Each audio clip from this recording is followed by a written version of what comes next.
Well, we're at a point now where the Fed is on the verge of ending their quantitative easing programs, which means essentially they stop pumping money into the economy. But it's that money that the banks have been using, you would think, to fund businesses, so maybe not good news for the future of business lending. Gene Marks, founder of the Marks Group, providing consulting and technology services to some 500 different companies. He's with us. Good to see you, Gene. Hey, Carl. All right, so QE2, as it's known, the Fed program for pumping all this money, comes to an end. It means what for the lending environment? Well, really, the money is out there to be lent. I mean, we have, like you said before, we have about 500 clients. These are like small, medium, and some larger businesses. And the question is, do they really want the money right now? I mean, we're in a situation now where the economy is growing 1.8%. I mean, it's not a whole lot of growth. So they don't? They don't. I mean, not to say everybody, you can't generalize, but I talk to many clients, people that I interview for the things that I write, and people are saying, you know what, we're not buying other companies, we're not hiring employees, we don't need that kind of financing right now. Okay, so that means that if QE2, again, this quantitative easing program of essentially pumping money into the economy goes away, it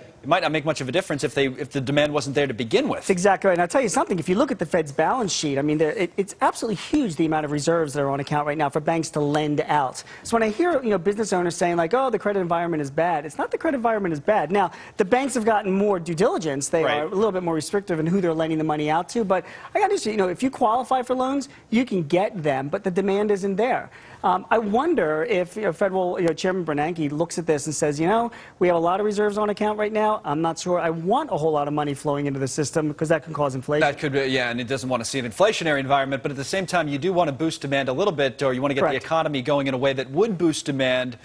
I mean, it's not like you can lower interest rates to do that. They're zero. So, I mean, is there any way... You certainly can't raise interest rates either, right? Right, which would cut it off. So that's exactly right. What do you do? Yeah, well, you have to stimulate growth in the economy, right? And the government is doing everything they can do to stimulate growth in the economy. But with all the different things that are going on right now, the deficit issue, the budget battles that are going on, where we are with an election year coming up, people are uncertain. They're not making investments. They're not growing. They're not buying companies. They're not expanding. Because we thought gridlock was good, was the kind of the catch phase after last year's elections, remember? Yeah. But now it's just like nothing's getting done, and both sides have such different views of it that it creates the uncertainty again. Gridlock is fine as long as we know what the future is going to be. I mean, none of us like surprises, and we don't. So will there be big tax increases next year? Will deficits continue to be as huge as they are? We don't know. So people aren't borrowing money. All right. Gene, good to see you, and thank you very much for coming in. Thanks, Connell. Gene Marks with us, and again, founder and CEO of the Marks Group. Dagan.